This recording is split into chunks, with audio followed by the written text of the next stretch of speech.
အားလုံးပဲမင်္ဂလာပါကူပဲရှော့ကနေကြိုဆိုလိုက်ပါတယ်ရှင်ဒီတစ်ခါမိတ်ဆက်ပေးချင်တာကတော့နေမကောင်းဖြစ်တဲ့ကလေးလေးတွေကိုကျွေးလို့ရတဲ့ရက်ကပါအစာပူလေးဖြစ်ပါတယ်ရှင်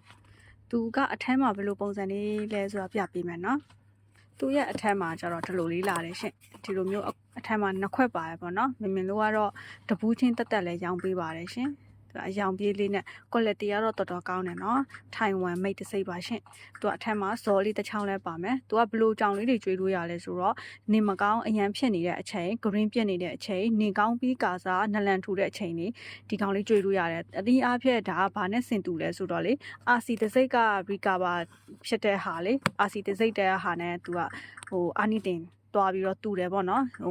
ဝယ်တဲ့သူလေးတွေမျက်စိထဲမြင်အောင်လို့ပေါ့နော်ပြီးတော့သူကဘာအရသာနဲ့ပြုလုပ်ထားလဲဆိုတော့သူ့ထံမှာပါဝင်တဲ့အရသာတော့စက်သားအရသာကိုအဓိကပြုလုပ်ထားပြီးတော့ကိုခံအားမြင်မြန်တက်တဲ့ဂျင်ဆေးနဲ့ပါဝင်ပေါင်းစပ်ပြီးပြုလုပ်ထားတာပေါ့နော်နောက်ပြီးတော့ဗီတာမင်အနေနဲ့ဗီတာမင် D ဗီတာမင် A ဗီတာမင် E တွေလည်းပါဝင်တယ်နော်အားလေးကတစ်ခါကျွေးလိုက်တာနဲ့နလန်ထူနိုင်တာမြင်မြန်ဆန်ဆန်လေးနှီကောင်းမြန်တယ်ပေါ့နော်ကိုခံအားမြင်မြန်ပြည်နိုင်တဲ့အစာအဆိုလေးဖြစ်ပါတယ်ရှင်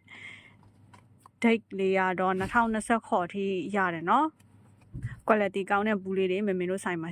တင်ပေးထားတယ်နော်ဒါလေးတွေကမတို့ဆိုင်မှာတပူးချင်းနဲ့ရောင်းသလိုဒီလိုမျိုးဘောက်လေးနဲ့လည်းနဘူးပါတဲ့ဘောက်လေးနဲ့လည်းဝယ်လို့ရလိုချင်တယ်ဆိုရင်မတို့ကူပက်ရှော့ဆိုင်မှာလာရောက်အားပေးလို့ရပါတယ်ရှင်အားလုံးကျေးဇူးတင်ပါတယ်